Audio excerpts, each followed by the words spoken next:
All right, ladies and gentlemen, we are now off to our fan favorites, shout outs and rants. We will keep the same order, that being Karen Moore, Matt Kelly, Jonathan Armstrong, batting clean up today, Kyle Schwarber in the appearance of Jonathan Marks, and I'll bat fifth.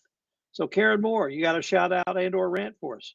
I sure do. I've got a shout out to the Kyiv School of Economics. I spent very early hours this morning and up until the minute of our podcast chatting with the faculty on the executive MBA program, for which I'm designing and delivering a business ethics class. During the course of the faculty conference, one of their sirens went off, and a couple of people had to consider whether it was time to take their laptops and go down to the shelter. We had one faculty in fatigues reporting in from the field. There's a full cohort of students who are all anxious to make sure that if and when they can enter the global market, they've got all the tools that will equip them to do. And I just have tremendous amount of admiration for the dedication and continued efforts. And I can't wait to start teaching in the January term. All right. Matt Kelly, the bar is high.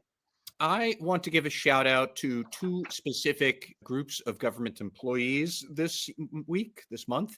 Number one, to the CDC employees who staged, we can't call it a walkout, but yesterday poured out of their building in Atlanta to clap and applaud for the 4 CDC senior executives who basically were forced out by RFK Jr., and he has now brought in a right-wing media influencer to run the CDC who has no healthcare experience, no medical experience, no public health experience. He has a lot of Twitter experience, and that's pretty much it. I don't know if that guy will be the permanent CDC director. Lord help us if that's the case.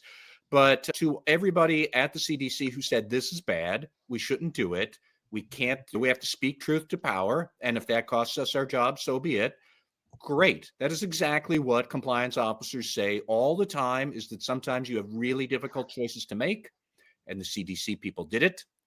Ditto for people at the Federal Emergency Management Administration who signed a letter and released it earlier this week saying that the FEMA administration is currently a mess.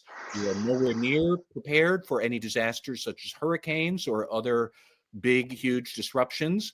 And FEMA administration grants are not being dispersed, all this other stuff. They published a long letter warning of all of this to Congress. 36 of those people actually signed their names. They were, of course, promptly retaliated against by FEMA and Secretary Noem at DHS, who oversees FEMA, and they've been suspended.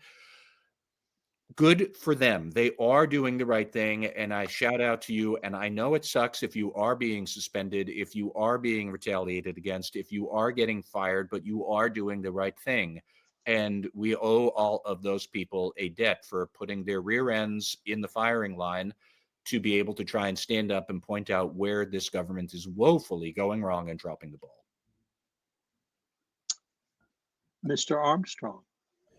Yeah, my topic is going to need some explaining to US audience, but this is politicians behaving badly or those close to them. Now, I know you don't have those issues on your side of the pond, but on ours, we've had an episode with somebody called Lucy Connolly.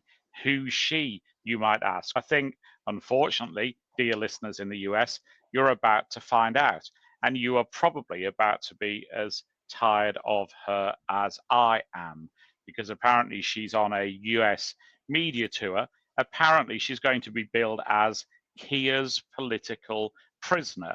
So what are the facts behind it? She was a childminder. She was the wife of a Tory councillor.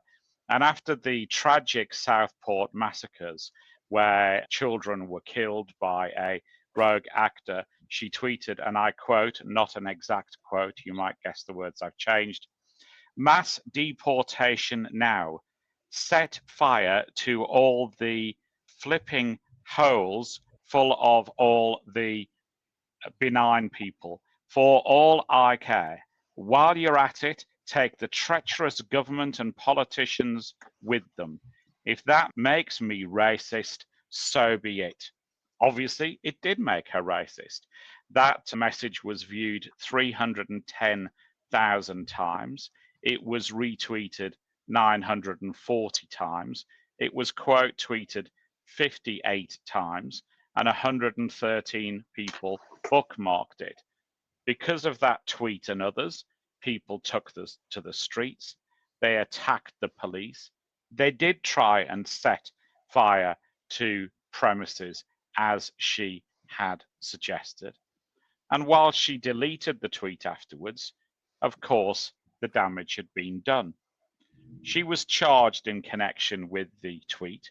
She appeared in court and pleaded guilty.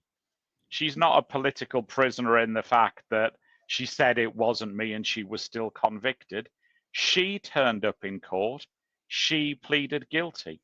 She was sentenced and she received a reduction in her sentence for pleading guilty. She admitted her part in inciting riots, civil unrest, and arson. There were other tweets as well. They didn't influence the judge's sentencing remarks that much. By the way, I've read the sentencing remarks. And by the way, Sakia does not appear once in those sentencing remarks. The sentencing guidelines suggested that she would start with 3 years in jail. She was sentenced to 31 months and she served 9. She's out on license. Commonly, when somebody's out on license, they can be returned to prison if they do bad things again.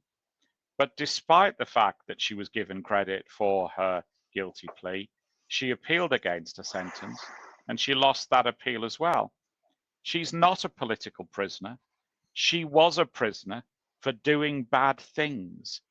And any US media audience that gives her the wherewithal to say that she's a political prisoner would do well to redress the balance and look at the true facts. Now, I know it's something that you would never experience in the US, but over here, we've got a trend at the moment of politicians and those close to them trying to rewrite history. Please, friends in the US, don't let it happen there. You may be too late. Mr. Marks, Yes, sir. do you have a shout out? I have 2 actually. One to Kyle Schwarber from the Philadelphia Phillies for actually being one of 21 people to hit 4 home runs in a game and 9 RBIs. Actually, incredible night. I happened to be there, so I witnessed it firsthand. The second is I've been going back to a lot of things that I've been doing over my career and reading over and over again some of the things that I had put on my bookshelf years ago. And I found a book that I had really fallen in love with way back when, probably maybe more than 15 years ago. And the reason that I have the bloodhounds on my backdrop today is it's called The Art of Profiling by Dan Korem. And I really think it's one of those things that if you're in forensic or compliance, it's something that Dan has his own profiling system. And I know he's worked with governmental agencies and others, and he's done a really great job at educating folks on how to use profiling as a deterrent in certain areas. And also from a forensic perspective, I started to think about how we could use that as well for forensic interviewing. More to come on that, but just a shout out to Dan for his great work that he's done over the years. And if you haven't read the book, The Art of Profiling, or his other book called Snapshot, I think they're really great reads for anyone in forensics or compliance. So I'm going to tell a story about the owner of the Dallas Cowboys, Jerry Jones. And you may decide for yourself if this is a shout out or a rant. Jerry Jones upheld the great Texas tradition that your handshake is your word. And when you shake a man's hand, you have a deal with him. Because he shook the hand of Micah Parsons and thought he had a contract with him to play football for the Dallas Cowboys.